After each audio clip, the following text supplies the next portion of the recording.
সূরা ইখলাস। এই আয়াতের শানে নজুলটা আমি একটু বলে যাই। বর্তমান আলেম ওলামা মৌলানা মুফতি সাহেবরা আছেন, কিন্তু আয়াতের শানে নজুল না জেনে বিভিন্ন বিভিন্ন অর্থ করেন।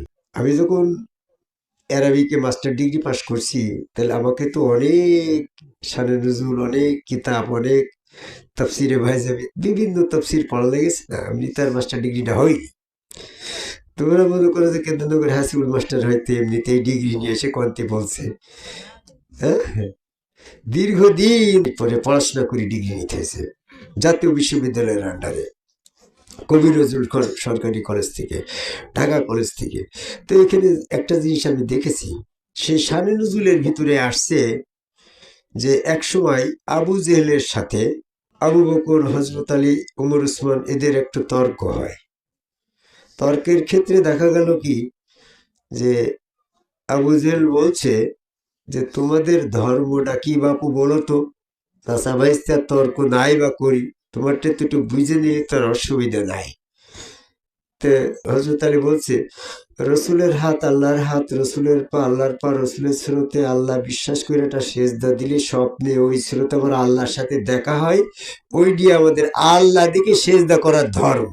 তখন বলছে তাহলে তুমি আল্লাহ দেখেছ? তো বলছে হ্যাঁ দেখেছি, আমার সাথে স্বপ্নে একদিন আমি রসুলের সাথে দেখা হওয়ার পরে সেজদা দিলাম। এই সাহাবারা এসে বলছে, যে অন্য সাহাবা, তার নামটা হজরত আলী না, সে এসে বলছে যে হজরত আলী সেখানে ছিল, শুনেছে ঘটনাটা। তো বলছি ইয়া রাসূলুল্লাহ, আপনি কি রাত্রি 3টে বা এরকম গভীর রাত্রে আমার বাড়িতে গেছিলেন? তো বলছে যে না বাপু, আমি তো যাইনি। তুমি তোমার স্ত্রী ছেলে মেয়ে নিয়ে শুয়ে আছো, আমি যদি যাই তো একটা অসম্মান অসভ্য মানা হয় না? আমি তো যাইনি।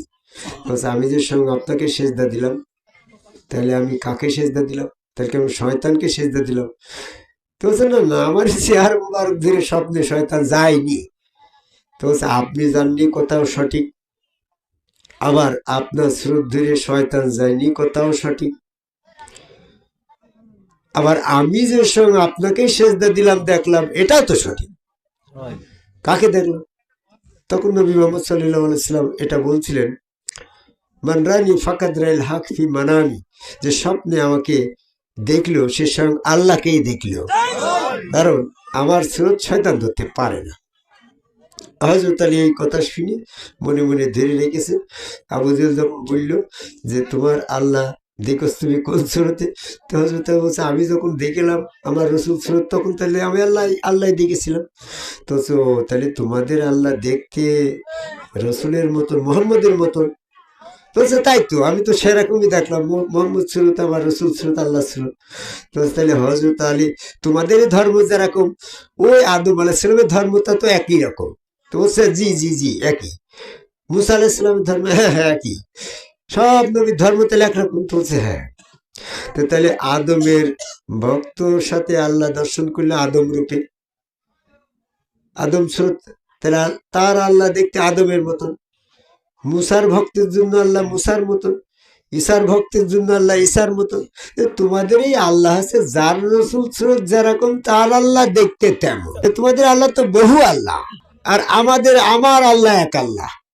তোমাদের এই বহু আল্লাহর ইবাদত আমি করবো না, আমার এক আল্লাহ বিশ্বাসী, আমি এই কাবা ঘরেই এক আল্লাহ করবো। তোমার এই মোহাম্মদকে রেখে দেখে তো তোমার আল্লাহ মোহাম্মদের মতন, মুসার আল্লাহ মুসার মতন, ঈসার আল্লাহ ঈসার মতন। এই তোমাদের বহু আল্লাহর ইবাদত আমি করবো না, আমার এক আল্লাহ। তখন তো আবু জেহেলের কাছে মোহাম্মদের ধর্মটা ছোট হয়ে যাচ্ছে না?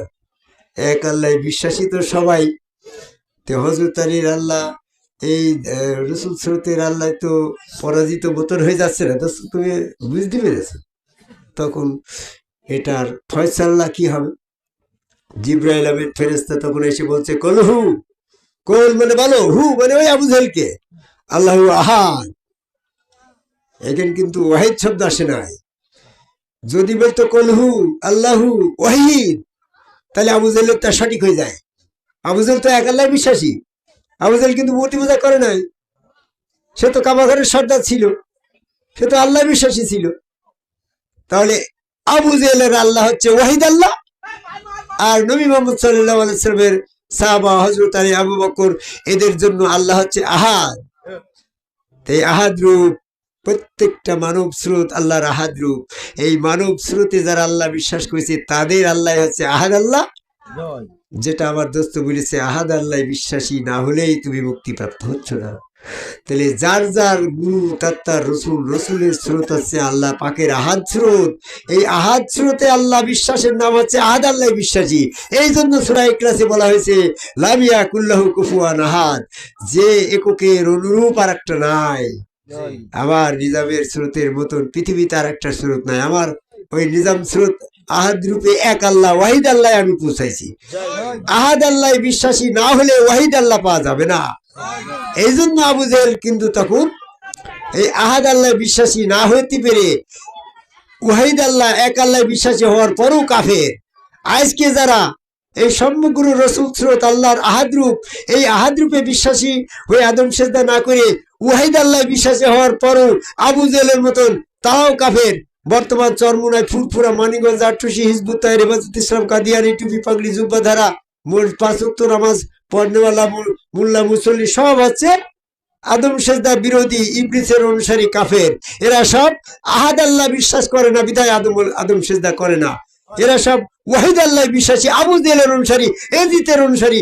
ওয়াহিদ আল্লাহ বিশ্বাসী যারা আহাদ আল্লাহ অস্বীকার করে, ওয়াহিদ আল্লাহ বিশ্বাসী, এটা এজিতও ছিল, আবু জেহেলও ছিল। বর্তমান জামাত ইসলাম, চরমুনা, ফুরফুরা, মানিকগঞ্জ, হেফাজত ইসলাম, কাদিয়ানী, আদম সেজদা বিরোধী, এরাও সবাই আহাদ আল্লাহ অস্বীকার করে ওয়াহিদ আল্লাহ বিশ্বাসী। এরা সব আবু জেহেলের অনুসারী, এজিতের অনুসারী। এদের দল পরিত্যাগ করে আদম কবাই সেজদাকারী একজন সমগ্র রসুল আহাদ আল্লাহ, ওই আল্লাহ বিশ্বাস করে সেজদা দিয়ে মুমিন হওয়ার আহ্বান করে, মুসলমান হওয়ার আহ্বান করে আমার কথা শেষ করি। জয় গুরু।